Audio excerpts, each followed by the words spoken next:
Eminem, it seems with the new album, baby, you have definitely found your voice. Well, it's about time I found it. Hey, it's baby. 5 albums. Took me 5 albums to find it, but hey. I mean, what is that accent on the voice? You know, I think I slip in and out of accents like, I don't know if it's consciously or subconsciously. I slip in and out of them on the record. There's like, I think there's a few different ones, and I haven't exactly tapped into what it is, like if you had to define it, what the accent is. I think that, I know I like taking words and trying to bend them. You know, I think I've been bored with the English language a little bit. Oh, you're definitely having fun. Yeah, and it's like, I guess I want to see how far I can bend it. Something, I don't know. I mean, hip-hop 2009, you know, you got Kanye singing, Lil Wayne making a rock album. There's all kinds of shit going on in hip-hop right now. You've changed your nationality, you know what I mean? Right. Do you know what I mean? Not auto-tune, but auto-nationality. Auto-alien. Saw a picture a couple of years ago of you looking mad fat. I mean, I'm not going to front, but you was looking mad chunky. Yeah, man, I started, I moved up in weight.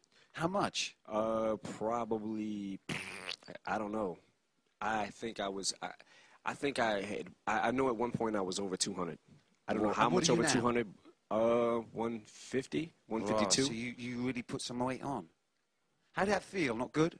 Or didn't care? Nah, I mean, the biggest reason that I put weight on was taking the pills I was taking, like Vicodin, Ambien, Valium, those things, especially Vicodin, and it made me always feel like I was hungry. Right. So I would go into the kitchen and I would literally, I would cook up a half-pound of hamburger and strain it and then take a couple of cans of nacho cheese and put it in there and mix it up and was eating nachos. But the pills always made me feel like I was hungry. So I wasn't eating right. I was taking, you know, drugs that I wasn't supposed to be taking. And I wasn't exercising. I wasn't taking care of myself at all. I wasn't running. Did you ever think about taking slimming pills? Diet pills? Yeah, weight loss pills. I had with diet pills before, like in my addiction, like on the set of 8 Mile, I was taking this thing called Xenadrin. And it was, I don't know if you know what ephedrine is.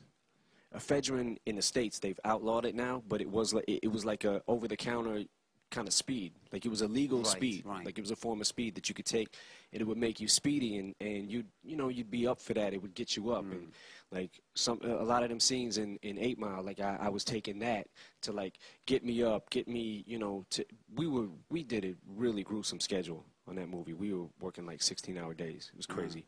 So I take Xenadrin in the daytime and then Ambien at night to try to sleep, and that's kind of where the addiction seemed to like spiral. You know, or that's where it stopped being recreation and started becoming an addiction. Serious, full-time. Swag juice dripping. Experience of being swaggered out. Right. And so the album's called Relapse, obviously Relapse from the gym. It's good to have you back working out. I mean, you've been through a lot. The rehab, the OD where you nearly died, the writer's block, loss of your friend, you know what I mean? But, you know, you've got to keep it moving right now. Yeah, definitely. I mean, you kept it together apart from everything else. Now, Mariah, did you used to have a crush on her? As a kid, yeah, definitely. Ever have anything to do with her?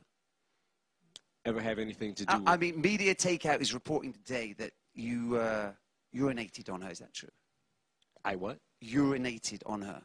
I urinated on her today. Listen, is that true? Here's the thing with the, you know. Was it with the swagger juice dripping? The swag juice is dripping like crazy, son. It's crazy right now.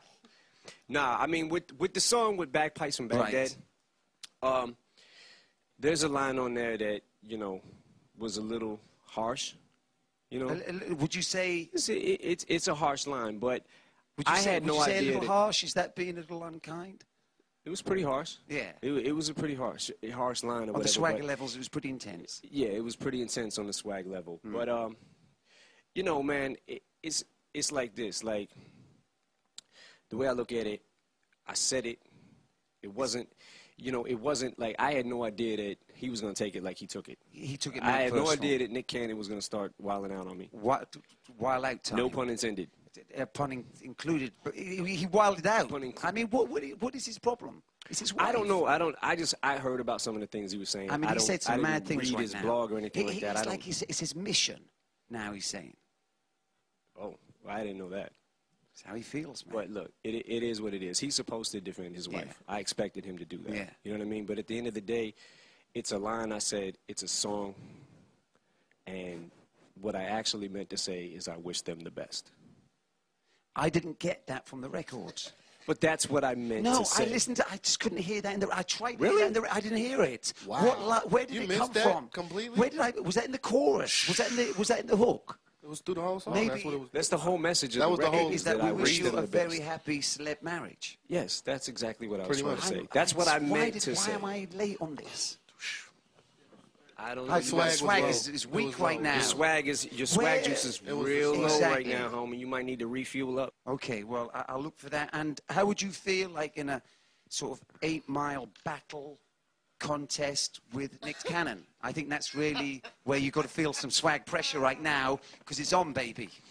Is it on? I think it's going to be on. I think you and him will have to go bar for bar in a minute. Uh-oh. How you feel about that? I didn't plan on taking it to that level, man. I didn't You- want it to, you- you know you what I like mean? your Like, depth I right didn't now. want it to get to that level. You might be on the you know? losing team for this. Hopefully it doesn't, but, No. you know, Yeah. it is what it is. And if there's anything you could say now to dead that, would you, or would you just say? Well, I actually already said everything that I need to Okay. say about it, so Yeah, it's a hot record. It's probably my favorite off the album. thanks, homie. Yeah, I mean, we like dissing. Now, proof, like, you know, we've got to keep the memory alive. The ultimate free spirit. You know what I mean? Never Yeah. be another one like him. I mean, he was crazy random, but, you know, he's one of the most special people out there. You know what I mean? I mean, that must have really just Well, I shut do you know down. what you mean. Yeah. I went through a really rough time with that. Yeah. You know, I mean, it hit us all. You Yeah. know, everyone in the group. I mean, there was so many people that loved Proof. You know what I mean? Just me particularly took it. It was rough. Yeah. You know what I Without mean? a Like doubt. it was, especially the first year, it was bad. You know. But you know, I feel like you know, I've just recently got to the point where I've been okay to talk about it. Yeah. You know what I mean? It doesn't, you know, there was a point in time where it was just like I couldn't speak about it. You know. I mean, none of us in the group, like, I mean, it all hit us. It was so just, you know. Makes no sense. Nah, it didn't make any sense. At the time it happened, it still doesn't make any sense to me. Yeah. You know, but I mean, nothing I say, you know, it doesn't matter. I can't, you know, nothing's going to bring him back. And that's at the point I had to get to in my life to be able to learn to deal with it and accept it. But right? keep the memory alive, man. Yeah, definitely, without a doubt. Always. And there's so many memories. I mean, you know, I remember hearing stories of like when you'd start a tour and everyone would be turning up with their bags, loading up their bags, and he'd just turn up with a bag of potato chips. Like no bags, just a bag of potato chips, jump on the tour bus ready to go. Yeah, he was crazy. Yeah, Proof was out crazy. there, man. He was a character. You know what I mean? It was just like Yeah. miss him to death, man. Now,